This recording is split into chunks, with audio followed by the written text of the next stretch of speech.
안녕하세요. 춘천한마음교회 김다현입니다. 저는 어렸을 때 하나님을 사랑하는 아이였습니다. 그런데 커가면서 점점 세상이 눈에 들어오는 거예요. 결국 세상으로 도망갔습니다. 이랬던 제가 부활하신 예수님을 만나고 나서 제 모든 인생을 예수님을 위해 살게 된 간증을 나누려고 합니다. 저는 어렸을 때 교회에서 영적 신동이라 불렸어요. 어렸을 때부터 하나님 말씀을 잘 받아서 붙여진 별명이에요. 제가 좀 말씀을 잘 받았거든요. 저는 7살 때 엄마를 따라 처음 교회에 나가게 되었어요. 그때는 어린아이의 마음이서 그런지 눈으로 보지 않아도 하나님이 당연히 계시다고 믿게 되었습니다. 그래서 늘 혼자 있을 때면 하늘을 보고 막 중얼거리면서 하나님께 기도를 드리기도 했습니다. 저는 주일학교 예배를 드리면서 하나님에 대해서 점점 알아가게 되었는데요. 예수님이 나를 위해 십자가에서 죽어주셨다는 사실을 알게 된 이후로는 기도할 때면 정말 휴지 한 통을 다 썼어요. 예수님의 그 사랑에 너무 감격이 되어 눈이 팅팅 부을 정도로 많이 울었거든요. 그때 제 나이는 초등학교 2학년이었습니다. 저는 그 어린 나이인데도 하나님의 마음을 알아간다는 것이 무엇인지 알았고 초등학교 3학년 때부터는 새벽 기도를 시작했습니다. 우리 교회에서는 목사님의 설교 말씀에 대한 느낀 점들을 간증으로 기록하는데요. 저도 초등학교 2학년 때부터 제 의지로 간증을 기록했어요. 하나님께 받은 마음들이 너무 뜨거우니까 안 쓸 수가 없더라고요. 그렇게 쓰게 된 간증들은 교회에서 인기 짱이었는데요. 초등학생에게 나오기 힘든 고백들을 했기 때문이었어요. 주님 없인 살 수 없다. 내 사명은 복음을 전하는 것이다. 하나님이 나를 이 땅에 보내셨기에 나는 하나님의 자존심이다. 이런 고백들을 했어요. 목사님께서는 초등학교 3학년 밖에 안 되었던 저를 강대상에 세우시고는 어린아이가 말씀 받는 게 이 정도입니다 하고 제 간증을 익히셨어요. 제 간증을 통해 많은 어른들의 은혜를 받았고 울기도 하셨습니다. 제가 어렸을 때 교회에서 가장 많이 들었던 말은 다윤아 너 간증 진짜 좋더라 였을 정도였어요.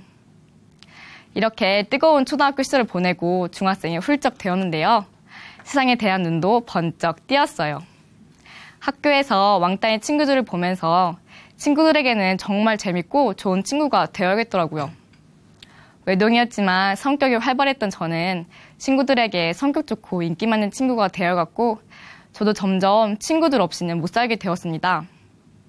렌즈를 끼고 화장을 하고 친구들과 나갈 때면 어깨는 귀까지 올라가고 입은 귀에 걸려서 정말 신나게 놀러 다녔습니다. 나이가 먹으면 먹을수록 세상에서 할 수 있는 것들이 많아지니까 점점 더 즐거운 것들을 찾아 놀러 다니게 되더라고요. 이렇게 저는 노는 것도 좋아하고 하나님도 좋아했습니다. 그런데 이상하게도 예전과 달리 예배를 드릴 때면 마음이 냉랭해지고 누가 입을 막은 것처럼 기도도 못하겠는 거예요. 성경 말씀 중에 두 마음을 품지 말아라. 세상을 사랑하지 말아라 하는 말씀들이 꼭 저한테 하는 말 같더라고요. 괜히 혼자 찔려 확 짜증까지 났습니다. 제가 그렇게 막나이처럼 논 것도 아닌데 왜 나를 책망하시나 하는 생각이 들었고 또 제가 사는 곳이 바로 이 세상인데 어떻게 세상 것을 하지 말고 살아요? 하고 반문까지 들더라고요. 마음은 찜찜했지만 저는 예배를 드릴 때만큼은 하나님께 죄송한 마음에 늘 회개의 기도를 할 수밖에 없었습니다. 그런데 세상에서 놀고 싶은 마음은 변하지 않았습니다. 그때부터 예배를 드리는 제 마음은 늘 죄인의 마음이었고 간증 내용들은 점점 잘못할 때만 쓰는 반송문이 되어갔어요. 그러다 보니 아예 하나님을 모르고 사는 친구들의 모습이 정말 부러워지기 시작하는 거예요. 그래서 저도 나도 한번 하나님을 모르는 사람처럼 자유롭게 살아봐야겠다고 다짐하게 되었습니다. 저는 그 다짐을 정말 바로 실천으로 옮겼습니다. 성인이 되자마자 고삐 풀린 망아지처럼 월화수목금토일 매일 나가서 놀았어요. 월요일엔 영화 보러, 화요일엔 점심 먹으러, 수요일엔 저녁 먹으러, 목요일엔 커피 마시러, 금요일엔 술 마시러, 주말에 알바하러 나갔어요. 교회에 가서도 예배가 시작한과 동시에 택시를 타고 나가서 친구들이랑 놀다가 다시 예배가 끝나는 시간에 맞춰서 택시 타고 오곤 했는데요. 아주 스릴 있더라고요. 또 저는 공부만 빼고 대학교 생활도 참 열심히 했는데요. 배우고 싶은 동아리는 다 들고 제 끼를 발산할 수 있는 축제에도 참가하면서 바쁘게 살았어요. 술이 있고 사람이 있는 이 시끌벅적한 분위기가 처음에는 낯설었는데 점점 술이 나를 부르고 내가 술을 부르고 있더라고요. 어느 날은 십자가 목걸이를 한지도 모른 채 과 사람들과 술을 마시러 갔어요. 어떤 한 선배가 제 십자가 목걸이를 보면서 너 교회 다녀? 하고 물어보는 거예요. 그래서 저는 조용히 십자가 목걸이를 옷 뒤로 숨기면서 아 맞다 원래 술 먹을 땐 숨기고 먹어야 하는데 하하 하고 다시 술을 먹었습니다. 또 마음 맞는 친구들이 생겨서 술과 함께 고민을 나눌 때면 이 친구들만 있으면 모든 고난과 역경은 다 이겨낼 것 같더라고요. 제가 할 수 있는 범위 안에서 기쁨을 하나씩 얻어가는 이 대학이 참 재밌고 좋았습니다. 하지만 얼마 지나지도 않았는데 저는 대학생활에 대해서 회의감이 들기 시작했습니다. 제가 대학교 2학년이 되었는데요. 문득 저의 삶을 돌아보니까 남아있는 것이 하나도 없는 것 같더라고요. 놀기만 했기에 학점은 당연히 좋지 않았고 사람에 대한 회의감도 빨리 찾아왔습니다. 목숨을 걸었던 인간관계에서 술이 없으면 다시 어색해진 사람들을 보면서 내가 무엇을 위해 시간과 돈을 투자했는지 모르겠더라고요. 인간관계를 위해 비위 맞추고 노력하는 제 모습이 한심스럽기까지 했습니다. 분명 마음 맞는 친구들이랑 재밌게 놀았는데도 집만 오면 그렇게 공허하고 허무해지는 거예요. 내가 무엇을 위해 이렇게 아등바등 살아가고 있는지 모르겠다는 생각만 자꾸 들었습니다. 앞으로 남은 제 인생도 허무함의 반복일까 봐 너무 불안하더라고요. 그제서야 우리 교회 한 선생님께서 하나님을 만나면 너무나 기쁘게 살 수 있다고 하신 말씀이 생각났어요. 또 교회 사람들이 방송에 나가서 각각의 삶의 문제들이 다 해결되고 너무나도 기쁜 삶을 살고 있다고 간증하는 것을 보면서 저도 하나님을 제대로 만나고 싶다는 생각을 하게 되었습니다. 하나님을 모른 척하고 내 마음대로 살면 행복할 줄 알았는데 막상 사는 게 재미가 없고 허무해지니까 저도 진짜 행복하고 싶다는 간절한 마음이 들었거든요. 저는 그때부터 다시 교회에 열심히 나갔습니다. 여전히 우리 목사님께서는 예수님의 부활에 대해서 말씀하고 계셨어요. 그런데 제 또래인 대학생들은 옛날보다 더 뜨겁게 예배를 드리고 더 뜨겁게 기도를 하는 모습에 깜짝 놀랐어요. 이 사람들도 나와 똑같이 이 세상 속에서 커왔고 하고 싶은 거 많은 피 끓는 대학생들이잖아요. 하지만 이 사람들은 부활하신 예수님께 자신의 모든 인생을 드린다고 고백을 하는데 저는 고민이 되었어요. 나도 똑같이 아는 부활인데 왜 동일한 고백이 나오지 않을까? 15년 동안 교회를 다녔는데도 왜 내 삶은 변하지 않을까? 제자들은 부활하신 예수님을 만나고 180도 변화돼요. 부활을 전하다가 순교까지 했는데 왜 나에겐 그런 변화가 없을까? 더 이해가 안 되었던 건 사도행전에서 부활하신 예수님을 믿은 사람들은 모든 물건을 서로 통용하고 제 재물을 조금이라도 제 것이라 하는 이가 하나도 없다는 것이었어요. 나는 예수님을 믿는다 했지만 예수님을 위해 내 어떤 것도 포기할 수 없었는데 그런 사람들이 이해가 되질 않더라고요. 하지만 성경을 아무리 뒤져봐도 그들이 변한 이유는 십자가에서 죽은 예수님이 다시 살아나신 것을 실제로 본 이유밖에 없었어요. 예수님이 죽으실 때 다 도망갔던 제자들이 부활하신 예수님을 만나고 나서 이분이 하나님이심을 목숨 걸고 전하다 순교했더라고요. 그 당시 이스라엘 사람들은 죄인이 죽는 가장 비참한 형벌인 십자가에 예수님을 죽였어요. 그런데 죽인 그 사람들조차 예수님의 부활이 증명되자 마음이 찔려 어찌할꼬 하며 그 자리에서 바로 회개했더라고요. 내가 죽인 건 사람이 아니라 하나님의 아들이었구나. 예수님이 진짜 하나님이셨구나. 이 사실이 그대로 알아졌기 때문이었어요. 2000년 전 제자들과 이스라엘 사람들이 봤던 예수님의 부활은 진짜였어요. 역사가 그렇게 말하고 있었고 수많은 증인들이 피를 흘려가며 그렇게 증명하고 있어요. 사람이었던 예수님이 진짜 부활하신 거예요. 예수님이 부활하셔서 하나님으로 확증된 거예요. 예수님이 지금도 살아계신 거고 예수님은 역사 속에 죽은 예수가 아니라 지금도 살아계신 하나님이셨어요. 지금도 살아계시다는 것이 너무 새롭게 다가왔어요. 어렸을 때부터 예수님의 부활에 대해서 의심하지도 않았고 예수님이 하나님이신 것도 알고는 있었지만 저에게 예수님은 과거 속에만 계신 분이셨고 지금 나와는 아무 상관이 없었어요. 어떻게 부활을 믿는다고 하면서 예수님을 믿는다고 하면서 그분과 전혀 상관없이 살고 있었는지 말이 안 되는 거였어요. 그런데 부활하셔서 지금 살아계신 예수님께서 저에게 너를 위해 내가 죽었고 다시 살았다. 너의 주인이 되기 위해 내 전부를 주었다. 너를 위한 십자가, 너를 위한 부활이 너에겐 아무것도 아니냐 하고 물어보시는 것 같았어요. 마음이 무너졌습니다.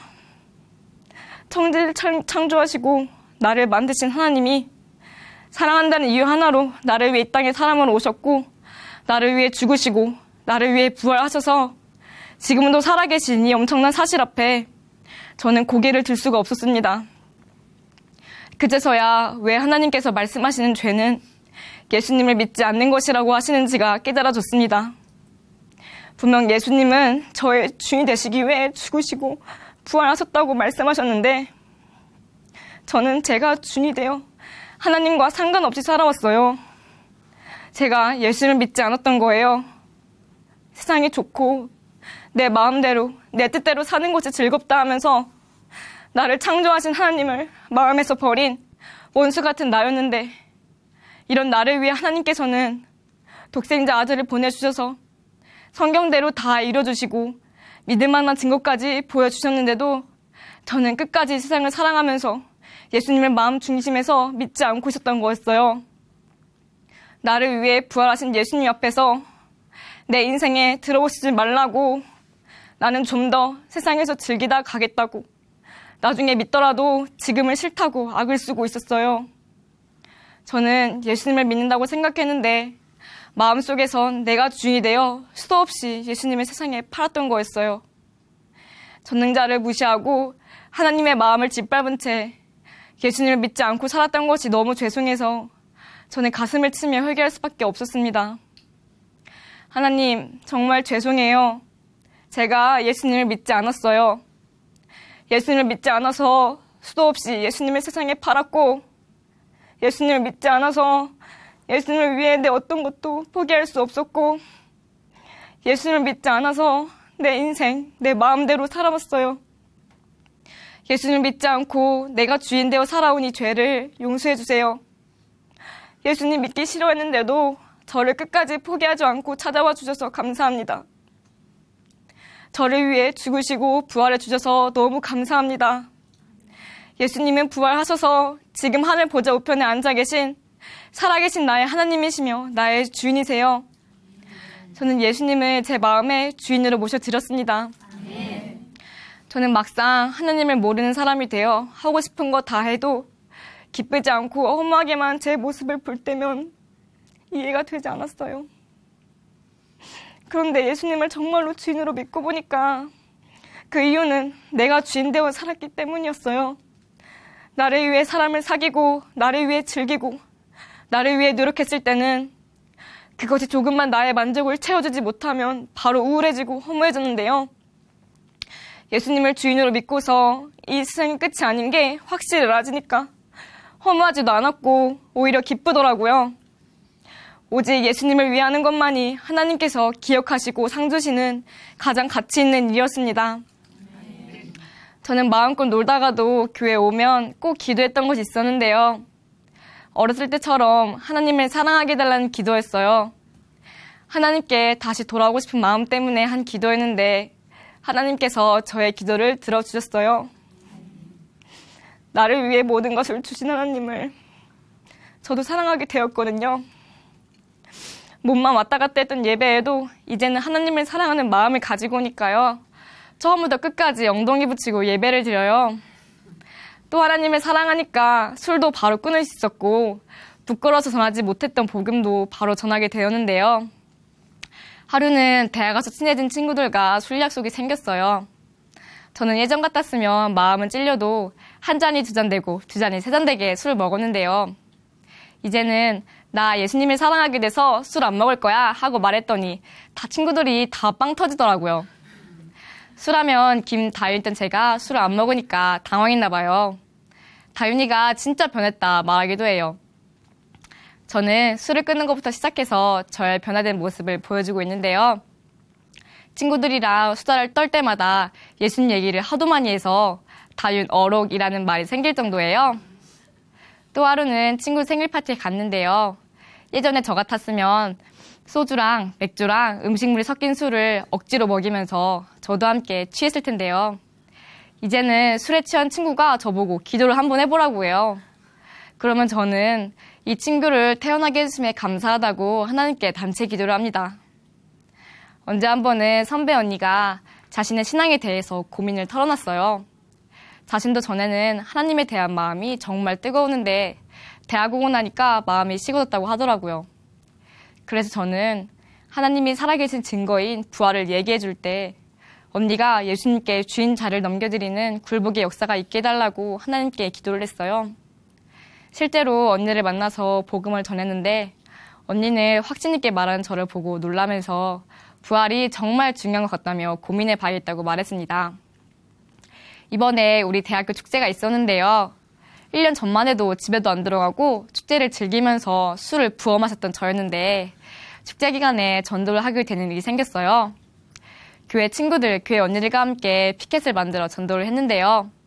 첫째 날에는 벙어리처럼 피켓만 들고 서 있다가 둘째 날에는 처음으로 입을 열었어요. 세계 4대 성인을 말해주고 그 사람들 중에 진짜 죽었다가 살아난 사람이 있다고 그 사람이 바로 예수님이라고 말해주었어요. 예수님의 부활이 이 땅 위에서 사라지지 않기를 간절히 바라는 마음으로 전하니까 정말 마음이 뜨거워지더라고요. 저는 지금 신앙훈련을 받으러 교회 기숙사에 들어와 생활하고 있는데요. 매일 새벽 기도를 나가고 매일 간증을 쓰다 보니까 확실히 남들보다 더 바쁘고 바위에 누워도 1초 만에 잠들 정도로 피곤해요. 하지만 예수님을 위해 내 청춘을 드리는 이 시간이 절대로 헛되지 않다는 것을 알기 때문에 기쁘게 훈련을 받고 있습니다. 저는 세상에서 마음껏 놀다가 교회 왔을 때 뜨겁게 기도하는 대학생들이 정말 신기하고 나도 그렇게 될 수 있을까 하고 부러웠었는데요. 이제는 저도 하나님의 마음을 알기 원한다고 부르짖고 하나님이 내게 맡겨주신 사명을 감당하겠다고 뜨겁게 기도하고 있어요. 예수님 믿기 싫어서 세상으로 도망갔던 저를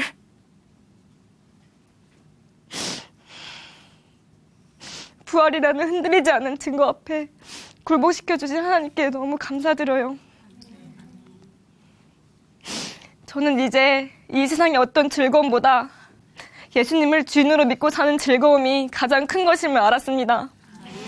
그분만이 나를 가장 잘 아시며 나를 가장 풍성한 삶으로 인도해 주시는 나의 주인이십니다. 이제는 세상의 즐거움을 위해 사는 것이 아니라 나의 주인 되어주시기 위해 죽으시고 부활하신 예수님을 위해 살겠습니다. 저처럼 세상을 사랑하고 세상에서 방황하는 영혼들을 위해 기도하고 복음을 전하는 멋진 사명자의 삶을 살겠습니다. 감사합니다.